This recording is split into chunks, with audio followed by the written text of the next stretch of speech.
Nainis ang ilang estudyante sa Maynila dahil daw late ang abiso ng class suspension. Nahirapan tuloy silang makauwi dahil sa baha.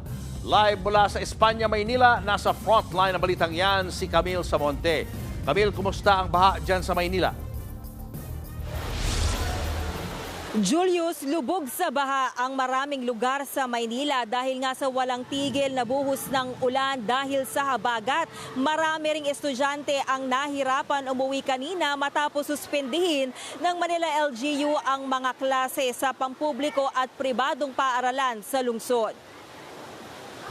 Mula umaga hanggang hapon, walang tigil ang buhos ng ulan sa Maynila, dala ng habagat. Sa Espanya Boulevard, abot binti ang baha. Kaya ang ilang estudyante, tinaas na ang suot na paldang uniform at tinanggal na ang sapatos para makatawid sa mataas na baha. Hindi sila agad makauwi matapos suspendihin ang klase dahil walang masakyan. Ang ilang rider naman inilakad ng mga motorsiklo nila para hindi tumirik sa gitna ng baha. Sa kabila ng malakas na ulan at sa peligro ng baha, nagawa pang mag-swimming ng ilang bata.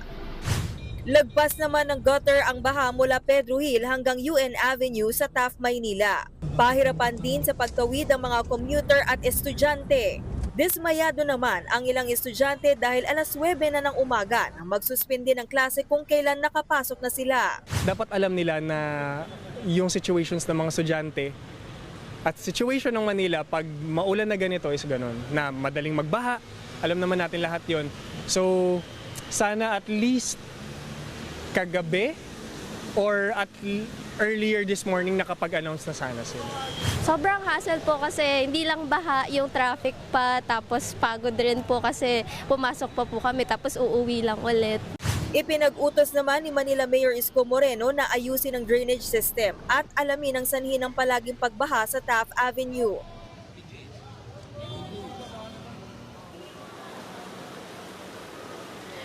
Julius, inanunsyo ni Manila Mayor Isko Moreno na isasara ngayong gabi 11 p.m. yung north at southbound lane ng kanto ng UN Taft Avenue at Nakpil.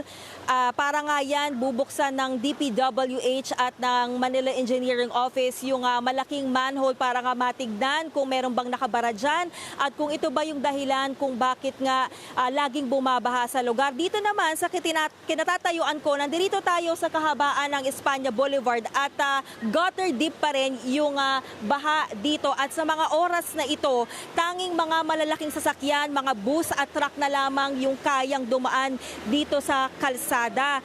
At kanina, nung bago tayo umere, maraming mga sasakyan at motorsiklo ang tumirik na dahil hindi na nga kaya sa taas ng level ng baha. At Julius, kung makikita mo rin, kahit na baha na at umuulan, ay may mga bata pa rin na nandirito na naliligo, nagsiswimming at naglalaro. Tila hindi nga nila alintana yung peligro na dala nitong baha at naririnig din natin yung mayat-maya na pagkidlat dito kaya inaasahan na mukhang lalakas pa ang buhos ng ulan maya-maya. Kaya naman patuloy na nag-remind nga itong si Manila Mayor Isko Moreno na kung kaya naman ay manatili muna sa bahay at sinabi rin niya na antabayanan ng mga empleyado ng City Hall yung announcement kung makakansela rin yung kanilang pasok bukas. Yan muna ang latest. Balik sa inyo. Maraming salamat, Camille Samonte. Mga kapatid, Julius Babaw po. Para sa komprehensibo at makabuluhang balitaan at talakayan, mag-follow at mag-subscribe na sa social media pages ng News 5.